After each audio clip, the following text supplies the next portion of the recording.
Hi, and welcome back to FragVision. Today we're talking about the merger mania that's been going on in the exchange space. Two particular deals have caught the eye of the media. Firstly, there was the tie-up between the London Stock Exchange and Canada's TMX Group, and then we had the even more impressive deal between NYSE Euronext and Deutsche Börse. But what's really behind these deals? What's the commercial imperative? Why are they all happening now? And more importantly, what's the impact on market structure, given that so much of the regulatory push has been pro-competition rather than against it?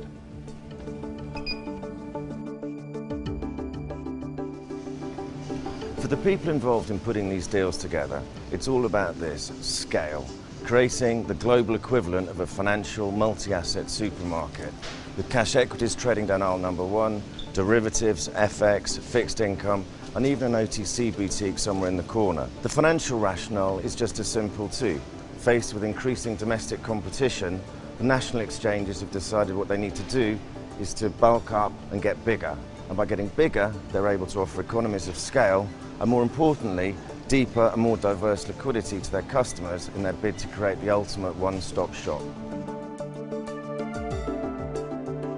On top of this, these new super exchanges should be able to offer greater efficiency of capital through margin offset, and also be able to target new products and services to the customers that walk in through the door.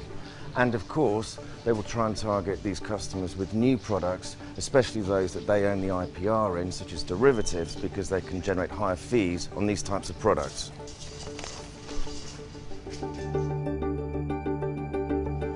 So why is it that these deals are all happening now? Well, in many cases, it's either the direct impact or the threat of fragmentation that has driven these exchanges to put aside their nationalistic tendencies and seek international cooperation instead.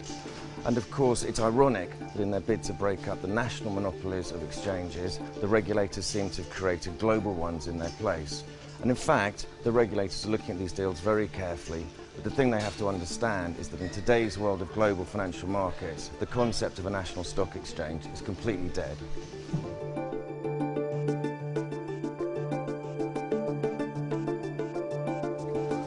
So what does this mean for the investment manager when they're doing their daily or weekly trading run?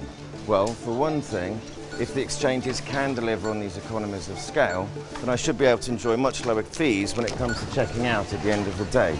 But of course, there's also the issue of transparency, and that's something the regulators are going to be looking at, particularly because so many of them will be involved in each of these sprawling new super exchanges. And of course, finally, I want to make sure that I'm not being discounted products that may not actually be good for my long-term financial health.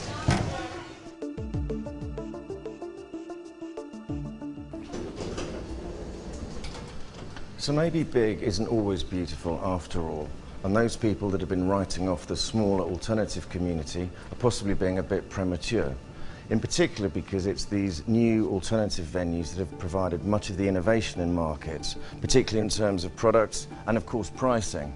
And they have the support explicitly of the HFT community, who want to see as many different venues as possible so they can arbitrage between them. And of course the banks and brokers want to make sure that they have options available in case these new super exchanges get a little bit too big for their own good. One thing's for absolute certain though, you're going to see more mergers and acquisitions in the space, and to my mind you've either got to be really small, niche and focused, or absolutely huge.